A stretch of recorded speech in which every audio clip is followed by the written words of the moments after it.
오늘 여러분들에게 봉독해드린 사사기 11장 9절부터 11절까지 말씀을 본문으로 해서 가장 위대한 추수라는 제목의 말씀으로 여러분과 함께 은혜를 나누고자 합니다. 가장 위대한 추수는 어떤 추수를 말하는 것일까요? 우리가 지금 공부해 나가고 있는 이 사사기라고 하는 책을 한마디로 이야기하면 하나님의 영적 추수에 관한 이야기다, 이렇게 우리가 말할 수 있을 것입니다.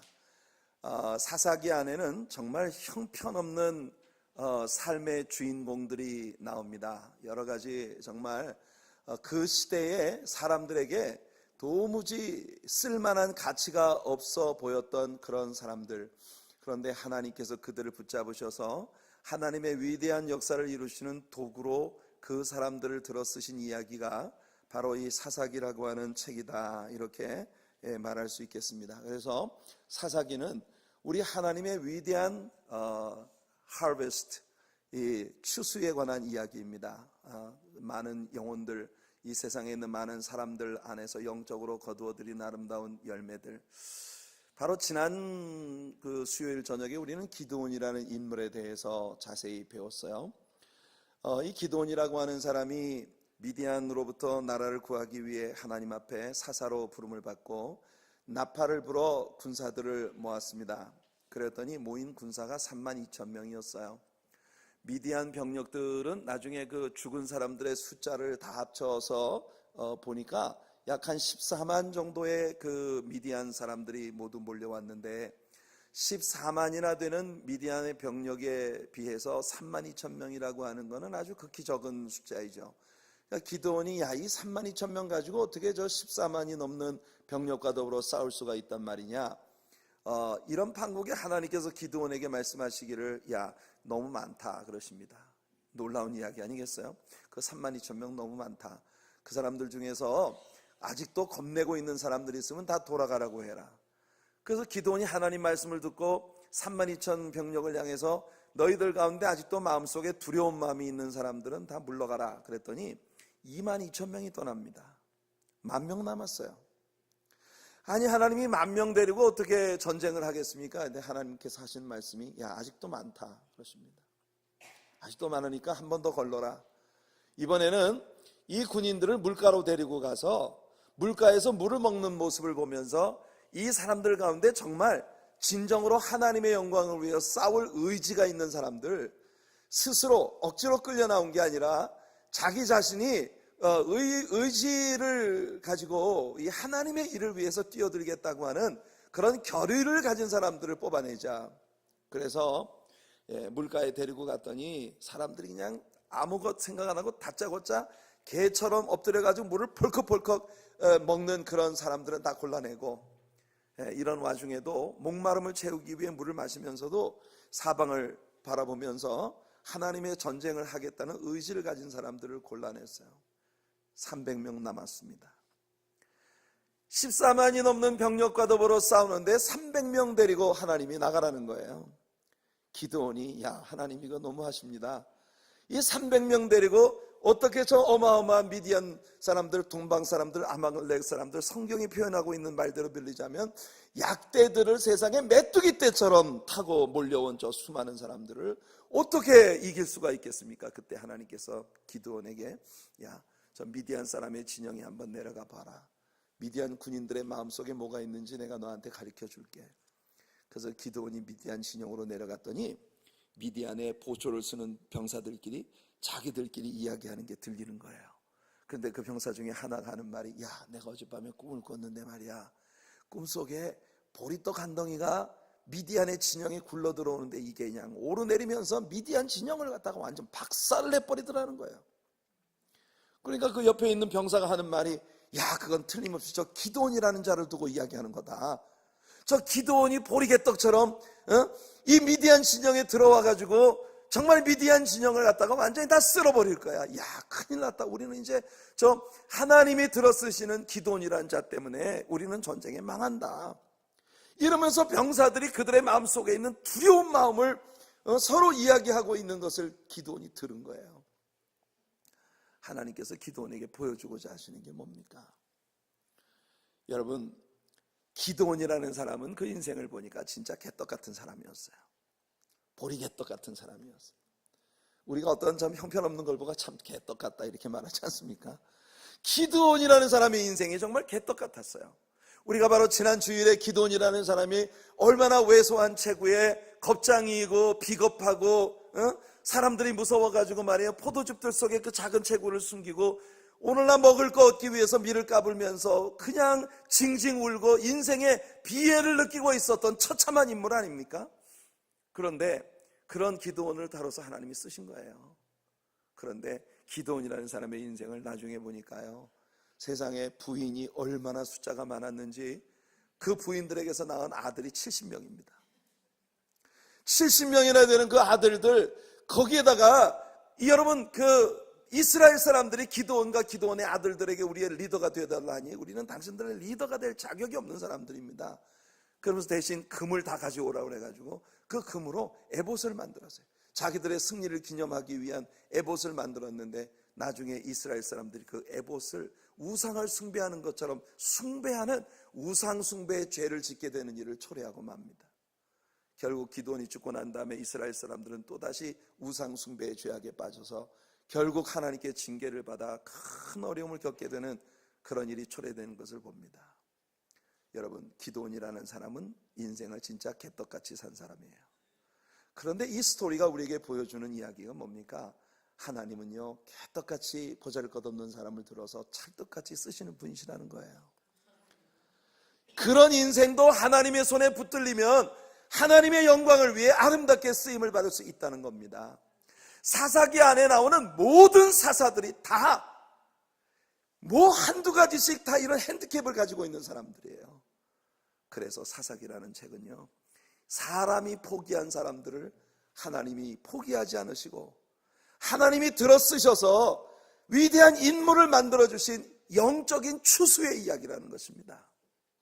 오늘 우리들의 본문 가운데 나오는 입다라고 하는 이 사사는 그런 의미에서 하나님의 사랑으로 인하여 신분상의 엄청난 엘리베이션을 경험한 그런 인물이라고 말할 수 있을 것이에요. 정말 극적인 인생을 산 사람입니다.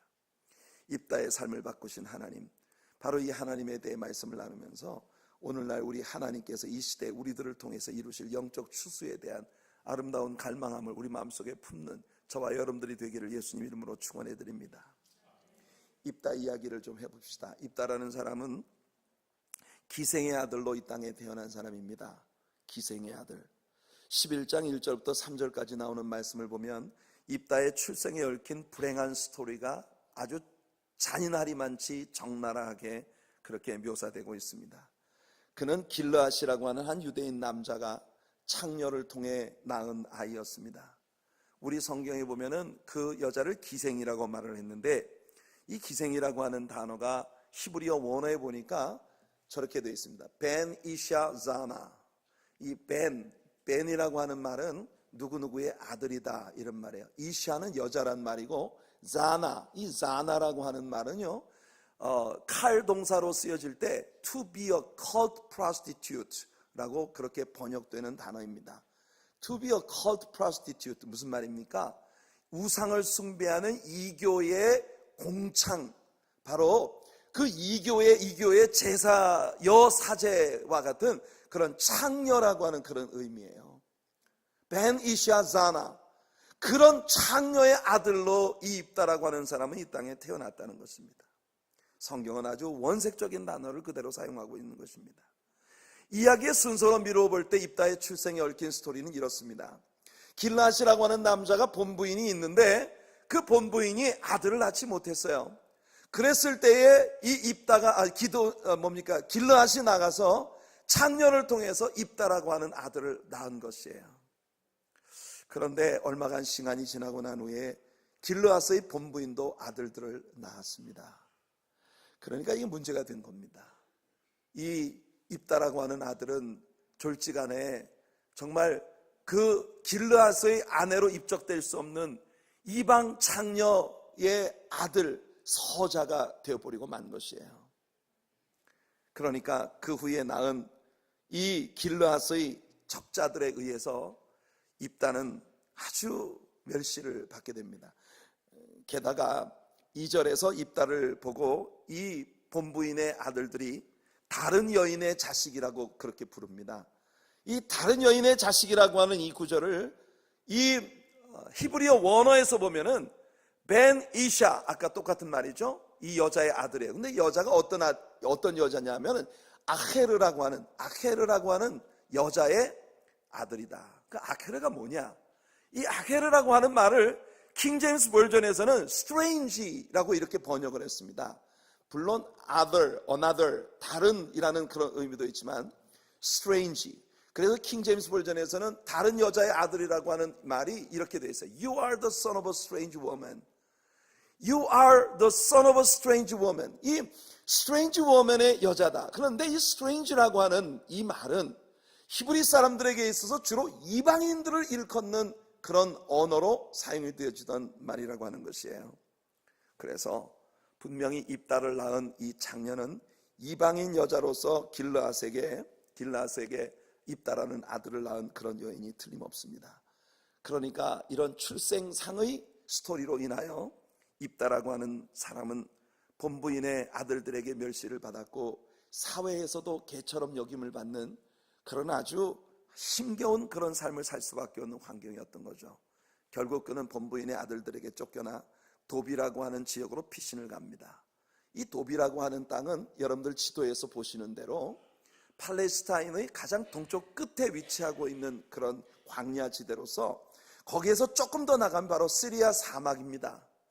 이 도비라고 하는 곳은 길르앗이라고 하는 여러분 우리가 예전에 도피성에 대해서 배웠지 않습니까? 도피성 중에 하나였었던 길르앗 라못이라고 하는 곳으로부터 동쪽으로 약 한 15마일 정도 떨어져 있는 거기서 조금 더 나가면 시리아 사막이라고 하는 그런 이방인의 땅에 해당되어지는 그런 지역이었던 것이에요. 형제들의 핍박으로 이방인의 땅에 가까운 외딴 광야로 피신을 한 입다는 자연스럽게 같은 환경으로 인해서 버림을 받은 다른 사람들과 함께 생활을 하게 되는 것입니다. 아마도 사람들은 이런 모습을 보면서 유유상종이라고 비웃었겠죠. 3절에서 잡류가 그에게로 모여와서 그와 함께 출입하더라 이렇게 말합니다. 킹 제임스 버전에서는 이 잡류라고 하는 말을 vainman, 이 vainman이라고 하는 것은 허망한 사람들, 아무짝에도 쓸모가 없는 가치 없이 치부되어지던 그런 사람들이라는 개념입니다. 여러분 아마도 당시에 몹쓸 병에 걸려서 가족들에게 버림을 받은 그런 사람들 가운데 광야에 나와서 죽기를 기다리는 정말 처량한 그런 인물들이 있었을 테고 어떤 죄를 지어서 마을에서 쫓겨난 그런 사람들도 있었을 것이고 빚을 너무 많이 져서 갚을 능력이 없어서 광야로 도망 나온 사람들도 있었을 것입니다. 입다처럼 단순히 출신 성분이 좋지 않다는 이유 때문에 이웃과 가족들로부터 공격을 받아 피신 나온 그런 사람들도 있었을 것이에요. 대부분 파란만장한 삶의 배경들로 인하여 사람들에게 수에 칠 가치조차 없는 것으로 그렇게 치부되어지던 이런 사람들이 광야에 나와서 거친 삶을 살고 있었던 모습을 생각해 본다면 이런 사람들은 굉장히 그 시대에 아주 거칠은 산적대 노릇이나 하면서 비관적인 인생을 보내게 될 가능성이 굉장히 많은 그런 인물들이죠. 이런 사람들이 입다에게로 몰려왔고 입다와 함께 출입을 같이 했다는 이 구절은 입다가 그 사람들의 대장 노릇을 하고 있었다는 것을 우리에게 보여주는 것입니다. 그야말로 동병상련의 고통을 안고 있는 사람들이 대단한 결집력을 가지고 입다를 그들의 대장으로 삼고 이 광야에서 정말 남의 것을 빼앗아 먹는 그런 거치는 삶을 사는 집단으로 커가고 있었던 모습을 우리들에게 보여주고 있는 것이에요. 그런데 이어지는 말씀들을 보면 입다는 굉장히 용기 있는 장군이었고 힘도 세고 싸움도 아주 잘했던 인물인 것 같습니다. 그의 시작은 정말 너무나 초라했습니다. 그의 환경은 그를 정상적인 삶으로 살 수가 없게 만들었고 그런 평온하고 정상적인 삶이 있는 도시로부터 격리시켜서 버림받은 사람들의 골목대장 노릇이나 하는 이런 인물이 되도록 추락시킨 것이에요. 그러나 입다의 삶이 송두리째 바뀔 수 있는 절호의 기회가 그에게 찾아왔습니다. 시간이 흐르고 암몬 자손들이 이스라엘을 침공하게 되자 이스라엘이 위기에 몰리게 되고, 이 위기에 빠진 이스라엘 사람들은 길앗의 아들 저 도브로 도망친 입다라고 하는 사람을 떠올리게 됩니다. 야, 그 사람은 굉장히 강성하고 그리고 아주 싸움도 잘하고 용감할 뿐만 아니라 굉장히 지략이 있어 많은 사람들을 거느릴 수 있는 장군이다. 그러니까 우리 같은 사람에게 지금 필요한 것은 바로 입다야. 그래서 그 도시의 장로들이 입다를 찾아 도브로 떠난 것입니다. 성경에 그런 언급이 되어 있지는 않지만 아마도 입다가 길앗에서 쫓겨날 때에 이 장로들은 분명히 입다가 쫓겨나는 것이 마땅하다고 가표를 던졌을 것이에요. 왜냐하면 그 시대의 도시의 상황으로 미뤄볼 때 이와 같은 일을 입다의 형제들이 감행할 때에 그 도시의 장로들의 승인이 없이는 이와 같은 일을 할 수 없었기 때문인 것입니다. 그런데 그가 쫓겨나 광야로 나가는 것이 마땅하다고 여기던 그 장로들이 어려운 일을 만나자 입다에게 와서 우리들의 장군이 되어달라고 요청을 하고 있는 그런 모습입니다. 얼마나 창피하고 괴로운 일이었을까요? 그들의 손으로 아무 가치도 없는 무가치한 사람이라고 생각해서 쫓아냈던 그 입다라는 사람을 베인맨, 잡류 가운데 한 사람인 그를 찾아와 그에게 고개를 숙이고 제발 우리에게 와서 우리의 대장이 되어달라고 요청을 하고 있는 것이에요. 자, 이들의 대화를 성경에서 직접 읽어볼게요. 사사기 11장 6절로부터 8절까지 말씀입니다. 입다에게 이르되 우리가 암몬 자손과 싸우려 하니 당신은 와서 우리의 장관이 되라 하니 입다가 길앗 장로들에게 이르되 너희가 전에 나를 미워하여 내 아버지 집에서 쫓아내지 아니하였느냐? 이제 너희가 환난을 당하였다고 어찌하여 내게 왔느냐 하니라. 그러므로 길앗 장로들이 입다에게 이르되 이제 우리가 당신을 찾아온 것은 우리와 함께 가서 암몬 자손과 싸우게 하려 함이니 그리하면 당신이 우리 길앗 모든 주민의 머리가 되리라. 이렇게 말하고 있는 것이에요. 당신은 와서 우리의 장관이 되어달라는 이 구절은 킹제임스 버전에서 Come and be our captain 이렇게 되어 있습니다. 와서 우리의 캡틴이 되어달라, 우리의 대장이 되어달라고 말하는 것이에요. 입다는 그들의 전곡을 찔렀습니다. 너희가 나를 미워하고 쫓아내더니 지금은 고난에 처하니까 나를 찾아왔느냐? 하지만 입다는 그들의 요청을 받아들여 그들과 함께 돌아와 결국 자신의 조국을 위기에서 구하고 이스라엘 위의 재판관과 지도자로서 사사의 직분을 수행하게 된 것입니다. 여러분, 저는 이 말씀을 우리들의 삶에 적용시키기 위하여 두 가지 관점, 즉 입다 자신의 관점과 길앗 장로들의 관점에서 이 사건을 조명해 보고자 합니다. 먼저 입다 자신의 관점에서 이 사건을 조명해 봅시다. 그가 기생의 아들로 태어난 것은 전혀 그 자신의 잘못이 아닙니다. 그가 기생의 아들로 태어나고 싶어서 기생의 아들로 태어났겠습니까? 그러나 그는 자신의 신분으로 인하여 말할 수 없는 학대와 핍박과 불이익을 당해야 했고 결국 집에서 쫓겨나서 잡류들이 우글거리는 외딴 광야로 피신을 가야 했던 것이에요. 그러나 우리는 본문에서 한 가지 놀라운 사실을 목격하게 됩니다. 그것은 입다가 이런 환경 속에서도 하나님과의 사귐을 놓치지 않았다는 것입니다. 이게 중요한 것이에요. 그것은 바로 그의 대화와 행동 속에서 아주 선명하게 나타나고 있는 것이에요. 길앗 장로들이 그에게 찾아왔을 때 그가 했던 말을 오늘 우리 본문 9절을 통해 읽어보십시오. 여기 11장 9절을 보면 입다가 길앗 장로들에게 이르되 너희가 나를 데리고 고향으로 돌아가서 암몬 자손과 싸우게 할 때에 만일 여호와께서 그들을 내게 넘겨주시면 내가 과연 너희의 머리가 되겠느냐? 이렇게 말하고 있는 것입니다. 여기에 입다의 신앙 고백이 나오는 거예요. 그는 암몬 족속과 싸움을 할 때 자신으로 하여금 이기게 하는 것은 온전히 여호와 하나님이 하시는 일이라고 하는 것을 고백하고 있는 것입니다. 전쟁에 승리를 주는 건 여호와 하나님이라는 거예요. 말의 숫자가 많고 병거가 많고 군사들이 많은데 승리의 이유가 있는 것이 아니라 여호와 하나님께서 암몬 족속을 우리 손에 넘겨줄 때 우리는 승리할 수 있다는 것을 그는 고백하고 있는 것입니다. 이 고백을 통하여 입다는 이 세상에 어떤 면에서는 저주스럽기까지 했을 그 자신의 삶에 되어지는 모든 일들까지도 주관하시는 분이 하나님이라고 하는 그 믿음을 가지고 있다는 걸 우리에게 보여주고 있는 것입니다. 그는 자신의 인생에 되어지는 일들을 통해 이렇게 생각할 수도 있었잖아요. 내 인생은 이제 끝났어. 이제 끝장이야. 아마도 나는 이 세상이 다시 바뀐다 하더라도 창녀의 아들이라는 오명을 벗을 수 없을 것이야.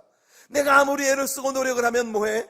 창녀의 아들이라고 하는 이 오명을 뒤집어 쓰고 이 세상에서 내가 얻을 수 있는 것은 더 이상 아무것도 없잖아.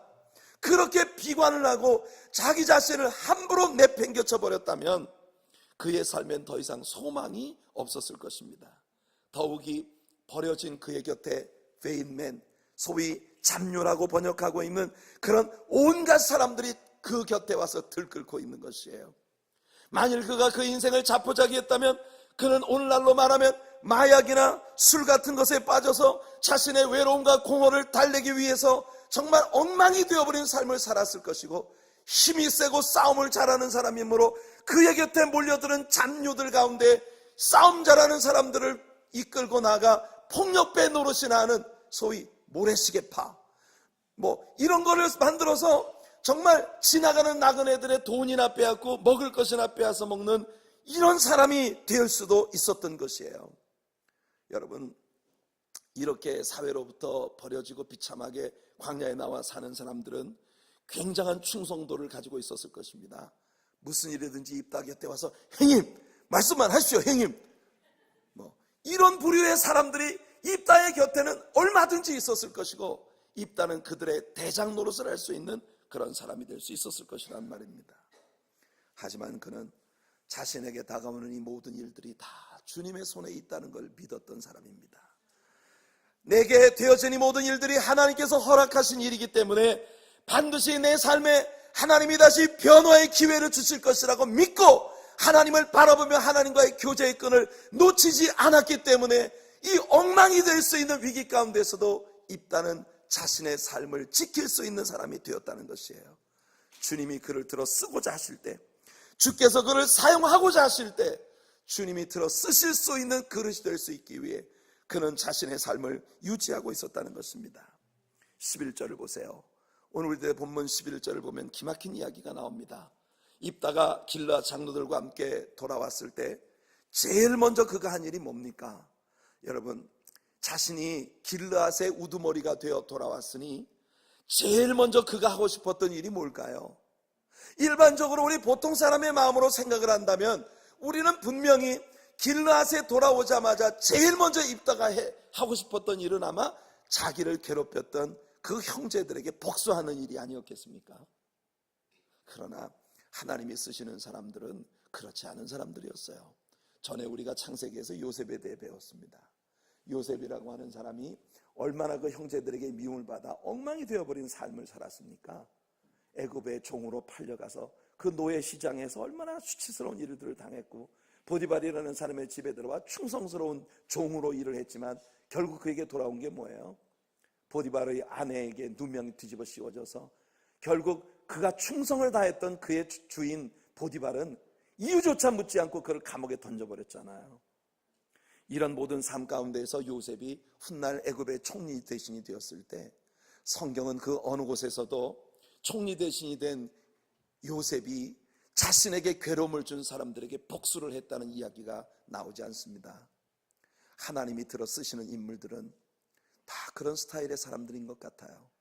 쓸개가 하나씩 다 빠진 사람들, 쓸개는 원래 하나밖에 없으니까 쓸개 빠진 사람들.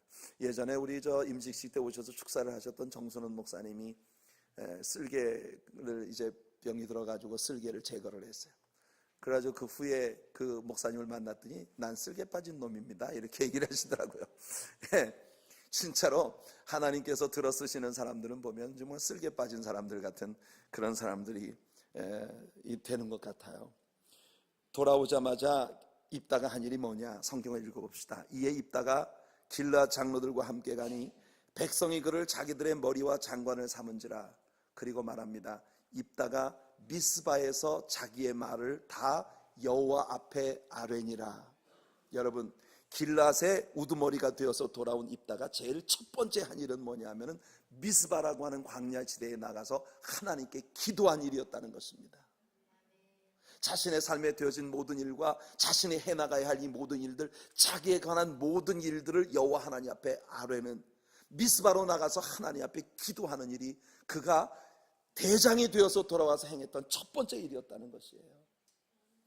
여러분, 우리는 이 장면을 통해 입다라는 삶이 비록 마을에서 쫓겨났지만 어떻게 그의 신앙을 유지해 왔는가 하는 것을 우리는 배우게 되는 것입니다.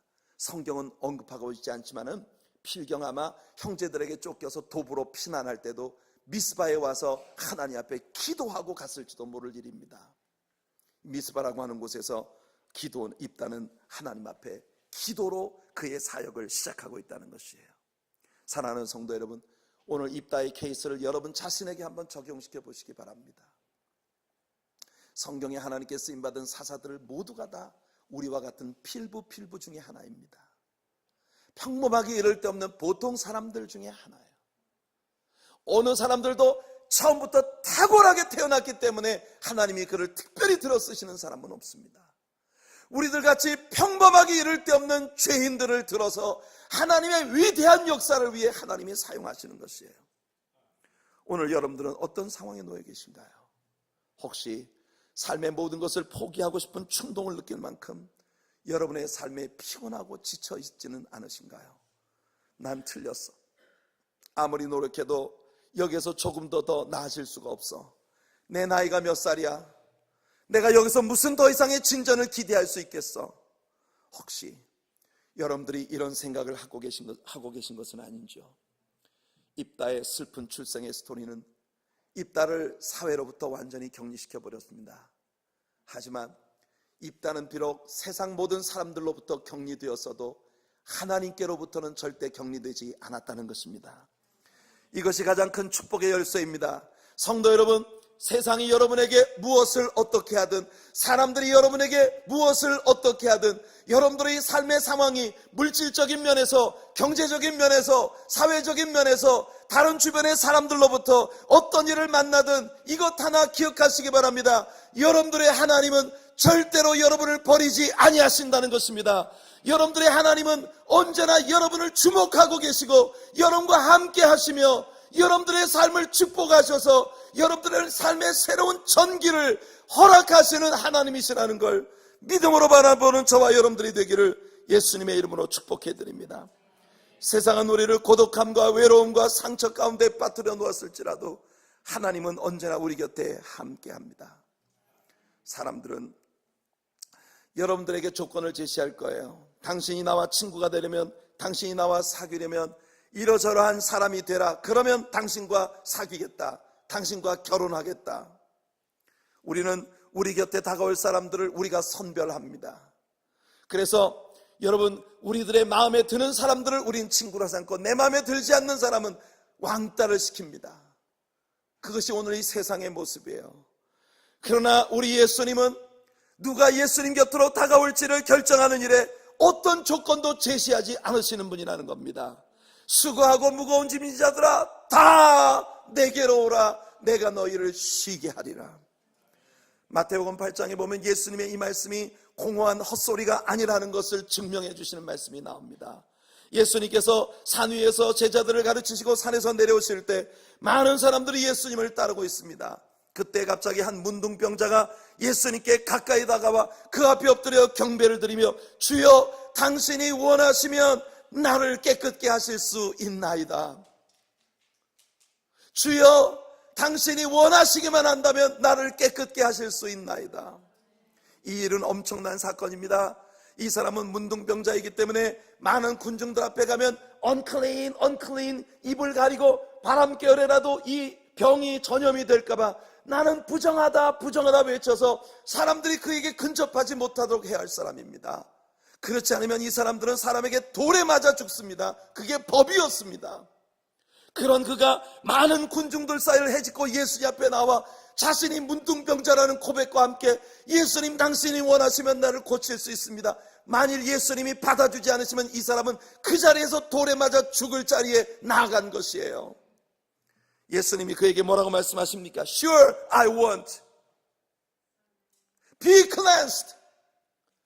그럼 원하고 말고 나는 원하노라, 내가 원하노라, 깨끗함을 받으라. 이것이 예수님께서 이 문둥병자를 위해 행하신 일입니다. 예수님은 손을 내밀어 문둥병자를 만져주셨습니다. 이것이 예수님의 사랑입니다. 예수님이 문둥병자에게 손을 댄 이상 문둥병자와 예수님은 같은 취급을 받게 된 것이에요.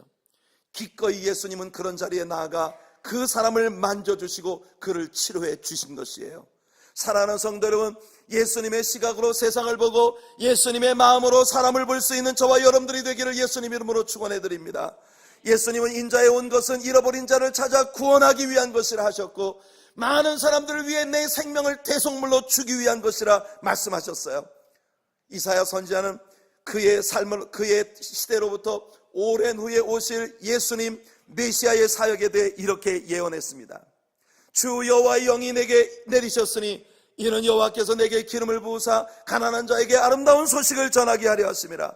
나를 보내사 마음이 상한 자를 고치며 포로된 자에게 자유를, 갇힌 자에게 노임을 선포하며 여호와의 은혜의 해와 우리 하나님의 보복의 날을 선포하여 모든 슬픈 자를 위로하되 무릇 시온에서 슬픈 자에게 화관을 주어 그 죄를 대신하며 기쁨의 기름으로 그 슬픔을 대신하며 찬송의 옷으로 그 근심을 대신하시고 그들이 의의 나무 곧 여호와께서 심으신 그 영광을 나타낼 자라 일컬음을 받게 하려 하심이라.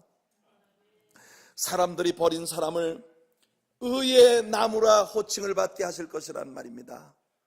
사람들이 포기했던 사람이 여호와 하나님의 영광을 나타내는 하나님의 사람이라고 칭찬을 받게 될 거라는 겁니다. 이것이 예수님이 행하시는 일이 아니겠습니까? 예수님은 여러분을 기다리고 계십니다. 그분께 마음을 쏟으시는 여러분들 되시길 축복합니다.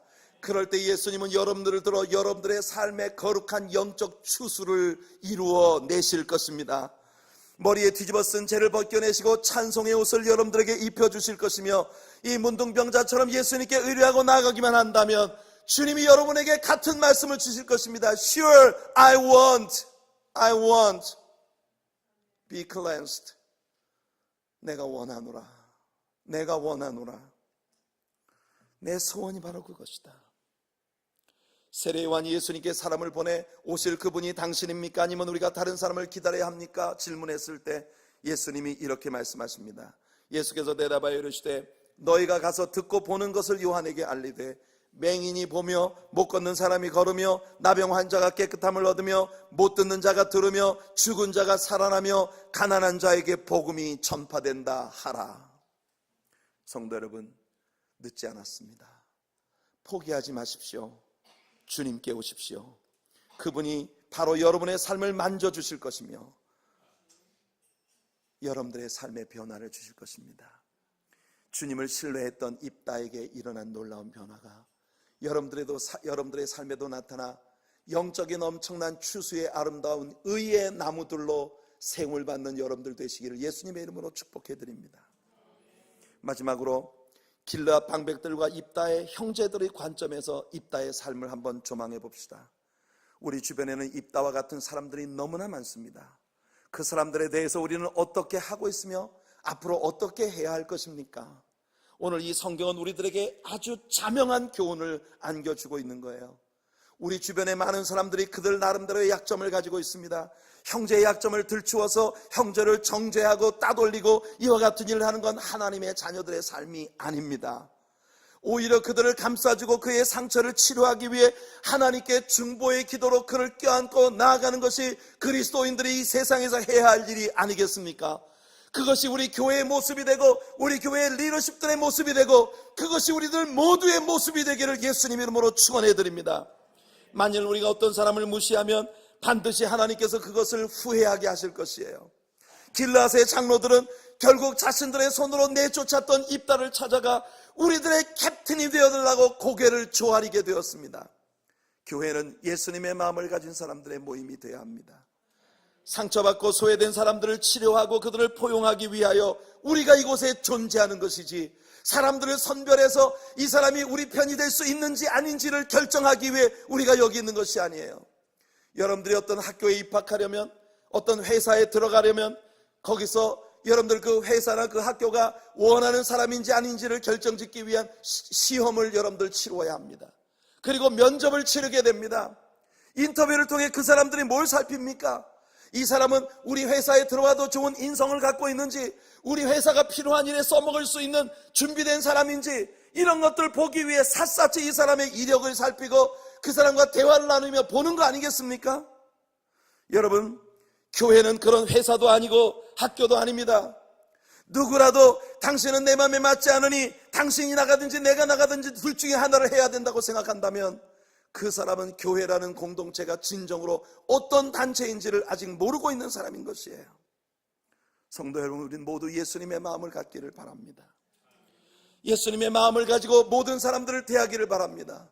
어느 누구도 우리 공동체에 들어올 수 있는지 없는지를 우리가 결정하는 것이 아니라 주께서 우리에게 보내주신 형제들로 여기고 그들을 모두 사랑으로 껴안고 그들을 위해 중보하고 기도하며 뜨거운 눈물과 예수님의 사랑으로 사람들을 변화시켜 세상이 포기했던 사람들이 하나님의 아름다운 열매가 되어지는 이 거룩하고 위대한 영적 추수의 추수꾼들이 되어질 수 있는 저와 여러분들이 되기를 예수님 이름으로 축원해 드립니다.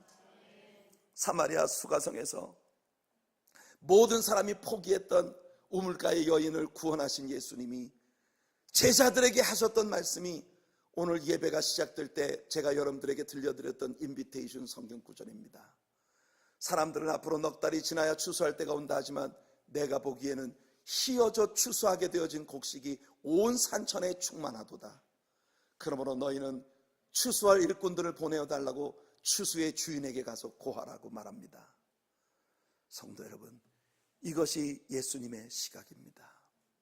우리가 만일 세상 사람들을 보고 우리 교회에 올만한 사람들이 좀 와야 하는데라고 생각하면 우리는요, 이 세상에 어느 누구도 우리 교회에 데리고 올 수 있는 사람이 없다는 결론에 봉착할 것입니다. 목사님, 교회 안 다니는 사람이 없어요. 이 뉴저지에 사는 한국 사람 중에 예수 믿어요 물어보면 안 믿는 사람 아무도 없어요. 진짜입니까?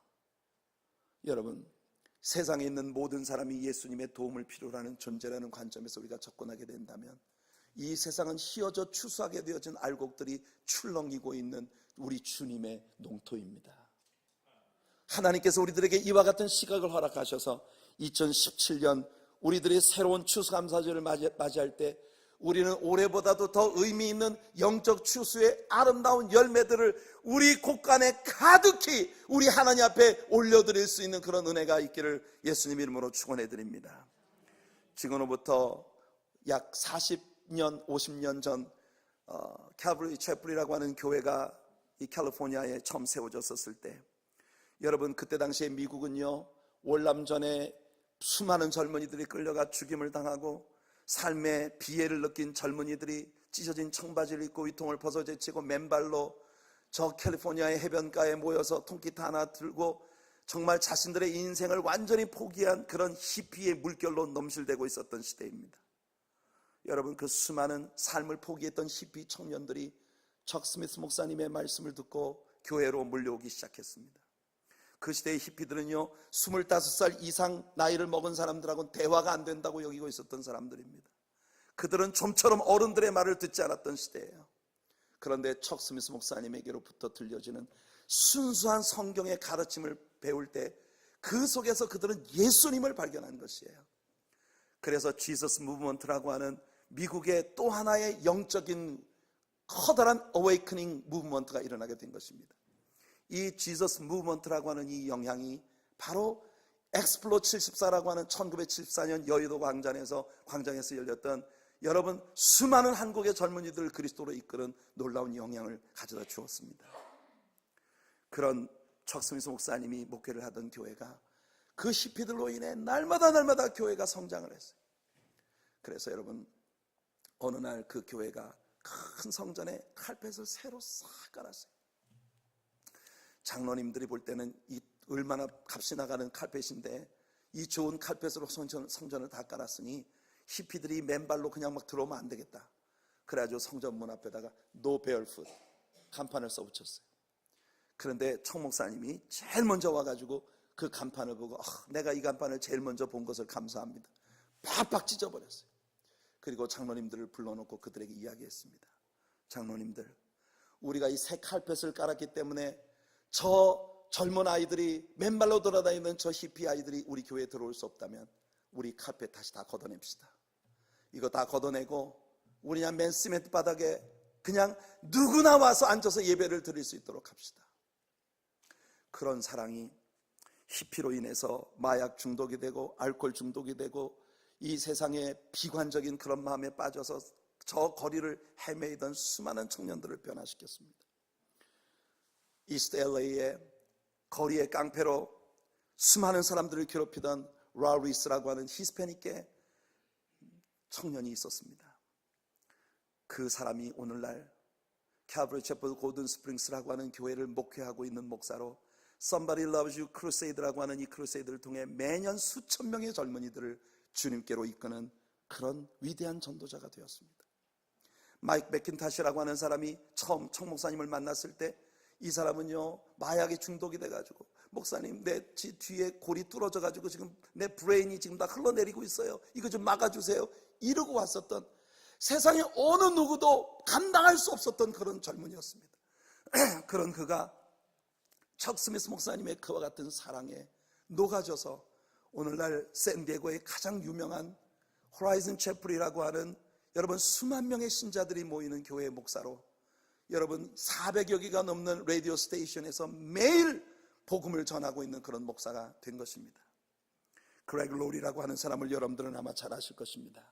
빌리그람 이후에 최고의 전도자로 떠오르고 있는 그분 척 스미스 목사님을 통해서 변화되어진 히피 청소년이었습니다.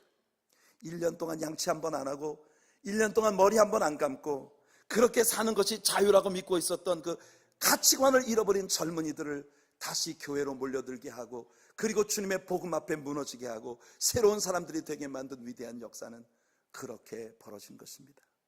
성도 여러분, 우리들의 생은 바뀌어야 합니다. 그리고 우리의 변화된 삶은 다른 사람들의 삶을 바꾸는 것이 될 수 있어야 합니다. 왜냐하면 우리는 우리의 삶을 바꾸시는 하나님을 믿는 사람들이기 때문인 것입니다. 그것이 바로 골든 하베스트. 2017년 추수감사절에 우리가 더 많은 골든 하베스트를 우리 주님 앞에 올려드릴 수 있기 위해 우리가 나아가야 할 길인 것이에요. 사랑하는 성도 여러분, 우리가 버린 사람을 하나님이 들어서 위대하게 쓰실 수 있습니다.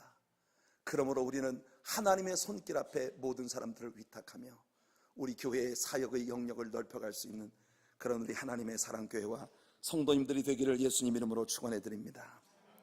기도하겠습니다. 거룩하신 하나님 은혜와 사랑을 감사합니다.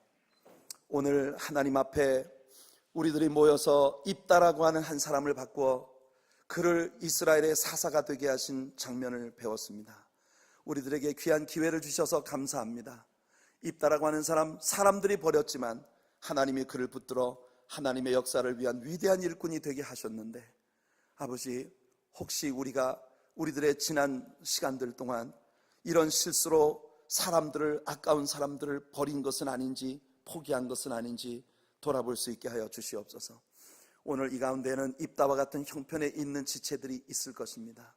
아버지 하나님, 모두가 다 나를 바꿀 수 있는 하나님을 신뢰하게 하여 주시옵시고 하나님이 아직 포기하지 않으셨으니 나도 아직 포기할 수 없다는 믿음을 가지고 주님께로 나아가는 우리 모두가 되게 하여 주시옵시며 우리 곁에 다가오는 모든 사람들을 예수님의 시각으로 바라볼 수 있는 그런 아버지 하나님, 정말 아름다운 위대한 추수의 추수꾼들이 되도록 우리 모두의 마음을 바꾸어 주시옵시사.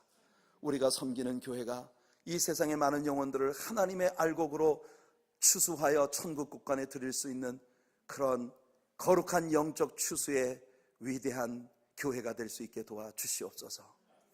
우리에게 베푸신 하나님 은혜에 감사하며 귀한 11조와 예물들로 주님 앞으로 나아가고자 합니다. 드려지는 모든 예물들 위해 축복하시고 오늘 믿음으로 예물을 바치는 모든 지체들에게 하나님의 아름다운 축복이 넘치게 하여 주시옵소서.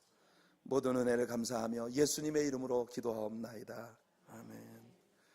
우리 주보의 11페이지에 나와 있는 말씀 찬양으로 주님 앞에 우리 영광 돌리면서 준비하신